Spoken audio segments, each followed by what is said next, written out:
आत्मा के विकास के लिए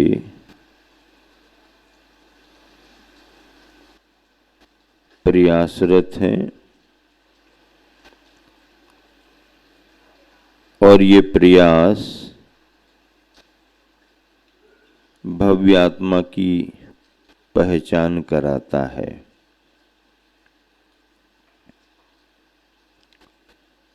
कल्याण करने की भावना भव्य जीव के अंदर ही आती है। तत्व पर श्रद्धान उसी का होता है और वही भव्यात्मा तत्व की प्रतीति के लिए प्रयास करता है। इसे बोधि दुर्लभ भाव कहा जाता है। ये सभी के लिए सहज रूप से उपलब्ध नहीं होता, क्योंकि संसार में बाकी चीजें सब सुलभ हैं, लेकिन बोधि की प्राप्ति दुर्लभ है। धन कन कंचन राज सुख सबहि सुलभ कर जान, दुर्लभ है संसार में एक यथार्थ ज्ञान। संसार में बाकी सब सामग्रियां सुलभ हो सकती हैं, हालांकि वो भी सहज नहीं मिलती हैं। उन्हें पाने के लिए भी पुण्य चाहिए। बगैर पुण्य के कुछ होता नहीं। पुण्य के बगैर श्रेष्ठ सामग्रियां मिलती नहीं। धन कन कंचन राज सुख ये सब पुण्य के योग से ही मिलते हैं। योग रहता है। किसी को लक्ष्मी का योग हो, वो ज्यादा पुरुषार्थ ना भी करे तो भी कहीं ना कहीं से उसके लिए मिलेगी, विरासत में मिलेगी। उसकी बुद्धि ऐसी काम करेगी कि उसको अपने आप लाभ होगा। राजसुख, बड़े बड़े पदों पर अपने आप बैठ जाए। कल तक किसी को कोई जानता नहीं था, मोहल्ले के लोग ही जानते थे, पड़ोसी गांव वाला भी नहीं जानता था कि इनकी क्या विशेषता है, और पार्टी ने उस आदमी को चुना, ऊपर बुला लिया, ताजपोशी कर दी, पूरे देश पूरी दुनिया में वाहवाही हो गई। अब आज तक तो उसे कोई पहचानता नहीं था, चर्चा ही में नहीं था, लेकिन जैसे ही उसके लिए कुर्सी मिली, उसके लिए ताजपोशी की गई, समाचार फैले, सब पहचानने लगे। लेकिन ऐसा होने में भी उसका कोई ना कोई पुण्य का योग है। बगैर पुण्य के ये सब मिलते नहीं हैं। पुण्यहीन व्यक्ति पुरुषार्थ भी करे तो भी उसका काम बनता नहीं है, बल्कि नुकसान नुकसान ही होता है।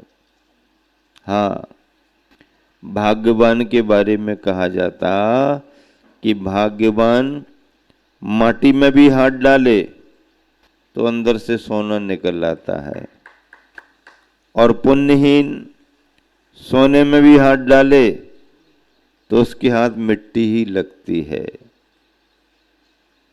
पुण्य और पाप का खेल है, और पुण्य पाप के इस खेल को बतलाने वाला प्रथमानुयोग का ग्रंथ है। प्रथमानुयोग के ग्रंथों में जितने भी कथानक आए भव भवांतरों को लेकर के, पुण्य पाप पुण्य पाप पुण्य पाप का खेल ही तो बतलाया है। कर्मों की विचित्रता बतलाई गई है, पुण्य पाप का खेल बतलाया गया है, और महापुरुषों की प्रवृत्ति बतलाई गई है। हाँ, पुण्य पाप का खेल है। अब पुण्य के उदय में सभी लोग अच्छा मानते हैं, पाप के उदय में सभी अपने आप को परेशान मानते हैं। लेकिन इस सब में कर्मों की विचित्रता को समझने वाला कौन? ये सब कर्म के उदय से ही हो रहा है, ऐसा समझने वाला कौन? इन सब में महापुरुषों की प्रवृत्ति। सामान्य व्यक्ति को परेशानी आए तो दूसरों पर इसने ऐसा कर दिया, इसने ऐसा कर दिया, इसकी वजह से हो गया, इसकी वजह से हो गया। और महापुरुष, धर्म पुरुष आने वाली आपत्ति विपत्तियों में किसी को दोष नहीं देते, बल्कि हमारा ही कुछ ऐसा कर्म होगा जिसका फल हमारे को मिल रहा है। श्रीपाल, मैना सुंदरी कितने बड़े कर्म के ज्ञाता रहे, कर्म पर विश्वास रखने वाले रहे, किसी से कुछ भी नहीं कहा। दुनिया कुछ भी कहती रही, उन्होंने किसी से कुछ भी नहीं कहा। महापुरुष ऐसे ही होते हैं। वो चाहते तो प्रतिकार कर सकते थे। कहीं पर उनको सिंहासन मिल रहा, कहीं पर उनको सूली पर चढ़ाने की तैयारी होने लगी, कहीं पर सम्मान हो रहा, कहीं पर उनको अपशब्द कहे जा रहे हैं। दोनों में समभाव कर्म का सिद्धांत काम कर रहा है। ऐसे कर्म के सिद्धांत को समझ करके प्रथमानुयोग पर विश्वास करने वालों को 3 बातें मिलती हैं। क्या? प्रथमानुयोग के ग्रंथों में पुण्य पाप का खेल बतलाया गया है। पुण्य का उदय आता है तो क्या होता है, पाप का उदय आता है तो क्या होता है। जीव कोई भी हो, कर्मों की विचित्रता, कर्म के सिद्धांत को कोई नहीं समझ पाता। जिन्होंने इस सिद्धांत को पढ़ा नहीं, उनको तो कुछ पता ही नहीं। पढ़ने वाले भी कर्म के सिद्धांत पर पूरा विश्वास नहीं जमा पाते। कर्मों की विचित्रता और महापुरुषों की प्रवृत्ति। आदिनाथ भगवान को 83 लाख वर्ष पूर्व हो गए। इंद्र को चिंता होने लगी, ए भैया अब मोक्ष मार्ग कैसे आगे बढ़ेगा। 84 लाख वर्ष पूर्व की आयु है, 83 लाख वर्ष पूर्व पूरा निकल रहा है। इनको तीर्थंकर बनना है, धर्म का उपदेश देना है, समोसरण लगना है, समस्त आर्यावर्त में इनका विहार होना है। अब क्या करें, कैसे करें। तीर्थंकर हैं तो जाके डायरेक्ट तो कुछ कहा नहीं जा सकता कि भगवान लेट क्यों हो रहे आप, चलो ना जल्दी, दीक्षा लो ना, ऐसा तो कहा नहीं जा सकता। तो इंद्र क्या करे, ख्याल में तो बात लानी है, तो नीलांजना को ले आया। ऐसी अप्सरा को ले आया जिसकी आयु राज दरबार में ही खत्म होना है। देखो ये कार्य कर दिया, वैराग्य हो गया, दीक्षा ले ली, ध्यान में बैठ गए, 6 महीने तक ध्यान करते रहे, फिर आहारचर्या के लिए निकले। सभी लोग अनभिज्ञ थे, क्योंकि उस समय श्रावक धर्म किसी को मालूम नहीं था। मुनि धर्म ऐसा होता है ये भी जानकारी नहीं थी। ये प्रभु जो दीक्षित हुए हैं ये बस्तियों में क्यों आ रहे, ये किसी को जानकारी नहीं थी। तो अब आदिनाथ को बता देना चाहिए ना, ऐसा ऐसा करो, तुम लोग समझते नहीं हो, ऐसा ऐसा कर लो, ये कर लो, कर लो, ऐसा है, ये है, वो है। उन्होंने किसी को कुछ बताया नहीं। क्यों? क्योंकि तीर्थंकरों का नियम रहता है कि दीक्षा लेने के साथ ही वह मौन धारण कर लेते हैं। अखंड मौन रहता है उनका। कब तक? जब तक केवल ज्ञान ना हो जाए। मौन ही रखते हैं, किसी से बोलते नहीं, किसी को कुछ बताते नहीं। और जब केवल ज्ञान हो जाता है तो फिर बोलने बताने की जरूरत नहीं, फिर तो उपदेश उपदेश ही है। ऐसे तीर्थंकर भगवान चाहे अनुकूलता बनी चाहे प्रतिकूलता बनी, समभाव से अपनी चर्या करते रहे। अब जब आहार नहीं हो रहा है, इस नगरी से उस नगरी, इस बस्ती से उस बस्ती, तो फिर इंद्र को चिंता अब नहीं हो रही। दीक्षा दिलाने तक तो उसको चिंता थी, हाँ चलो लेट क्यों हो रहे, क्या विलंब क्यों कर रहे, दीक्षा लो ना, ये चिंता तो उसको थी। दीक्षा नहीं लगे तो मोक्ष मार्ग कैसे आगे बढ़ेगा, केवल ज्ञान कैसे होगा।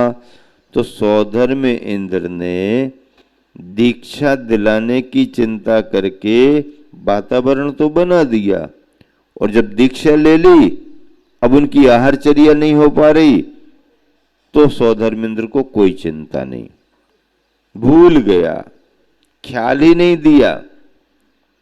अब बताओ, अवधि ज्ञान में तो झलक गया होगा कि सौधर्मेंद्र ने ऐसा ऐसा नीलांजना का ये वो का सब कार्य किया है। और बाद में जब कोई नहीं आ रहा तो ये सोचने में आना चाहिए ना, पहले तो ऐसा ऐसा कर दिया, अब आ ही नहीं रहा है, क्या मामला है, देखते हैं अभी, इसको बुलाओ उसको। नहीं, कोई कुछ नहीं कहा। परिणाम क्या निकला? जो कर्म उदय में आ रहा था उसको उन्होंने समता से सहन करके निकाल दिया।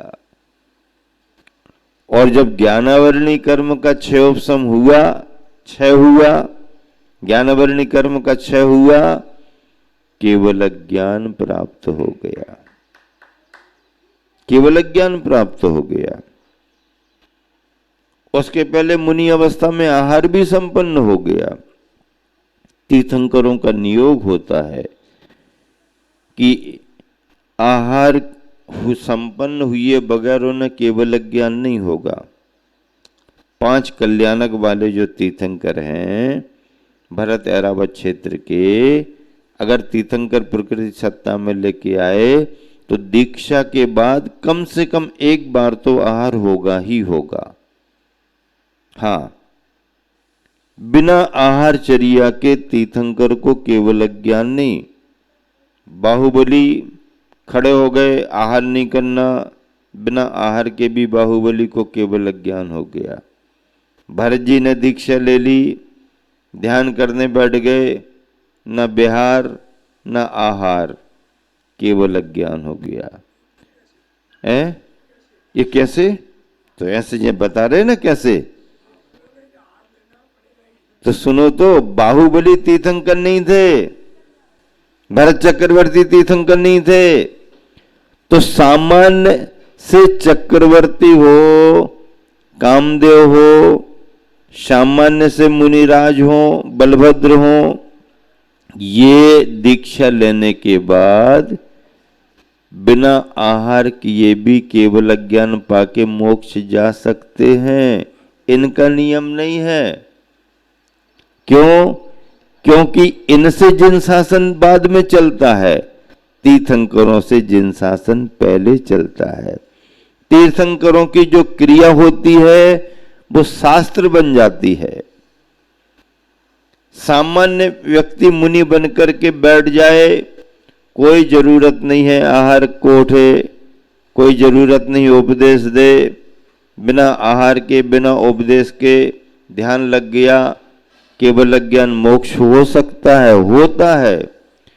लेकिन पंच कल्याणकों वाले तीर्थंकरों को कम से कम एक बार आहार तो करना ही पड़ेगा। एक बार कहीं न कहीं विहार तो करना ही पड़ेगा। क्यों? क्योंकि तीर्थंकर हैं। अगर तीर्थंकर की आहारचर्या नहीं हुई तो आहारचर्या भी होती है, ये शास्त्र नहीं बन पाएगा। अगर तीर्थंकर का उपदेश नहीं हुआ तो तीर्थंकरों की दिव्य ध्वनि कीर्ति ये नियम नहीं बन पाएगा। सामान्य मुनि बिना उपदेश के मोक्ष जा सकते हैं, लेकिन तीर्थंकरों का तो नियोग है, कम से कम एक बार तो होगा ही होगा, कम से कम 2 बार 4 बार ना हो तो चलेगा, लेकिन एक आहार और एक उपदेश तो कम से कम होगा ही होगा। ये तीर्थंकरों की व्यवस्था है। अब मुनिराज आदिनाथ आहारचर्या को आ रहे जा रहे ग्राम बस्तियों में, किसी को ख्याल नहीं आ रहा। अब जब किसी को ख्याल नहीं आ रहा तो सौधर्मेंद्र को आके बताना चाहिए ना, ऐसा करो ऐसा करो ऐसा करो। जब दीक्षा नहीं हो रही है तब तो चिंता कर रहा कि अभी तक दीक्षा क्यों नहीं हुई, और अब आहारचर्या संपन्न नहीं हो रही तो सौधर्मेंद्र के ख्याल में नहीं आ रहा। देखो, अपने कर्म की तीव्रता हो तो दूसरे को भी ख्याल नहीं आता, और जब अपना कर्म का क्षोभसम हो जाए तो सभी को बात ख्याल में आ जाती, सभी को ख्याल में आ जाती है। ये कर्म का सिद्धांत है, और ऐसे कर्मों की विचित्रता को जैन सिद्धांत में बहुत बड़ा स्थान मिला है। हम जैसे भाग्य कहते हैं, दुनिया जैसे भाग्य कहती है, भाग्य वो शब्द अलग हो गया, लेकिन वो भाग्य भी कर्म का ही सिद्धांत है। हमारे शुभ कर्मों से कार्य बनते हैं, और अशुभ कर्मों की वजह से बनते हुए कार्य भी बिगड़ जाते हैं। निमित्त कोई भी बन सकता है, हमारे अच्छे में भी निमित्त बन सकता है, हमारे बिगाड़ में भी निमित्त बन सकता है। निमित्त कोई भी बन सकता है, लेकिन जब तक हमारा उपादान वैसा नहीं होगा तब तक हमारा न अच्छा होने वाला है न बुरा होने वाला है। इसलिए जिन वाणी में चारों अनुयोगों की व्याख्या को समझ करके ही अपने तत्व का निर्णय करना चाहिए, और प्रतिदिन जिन वाणी को क्या श्रद्धा से पढ़ना भी चाहिए, नमन भी करना चाहिए। प्रथमम कर्णम चरणम द्रव्यम नमः, और अपने बच्चों को भी प्रेरित करना चाहिए। भले वो विद्वान बने न बने, कम से कम जैन धर्म के मूल सिद्धांत तो समझ लें, अपने धर्म की क्या खासियत है, क्या विशेषता, ये तो समझें, सच्चे धर्म का स्वरूप क्या है ये तो समझ लें।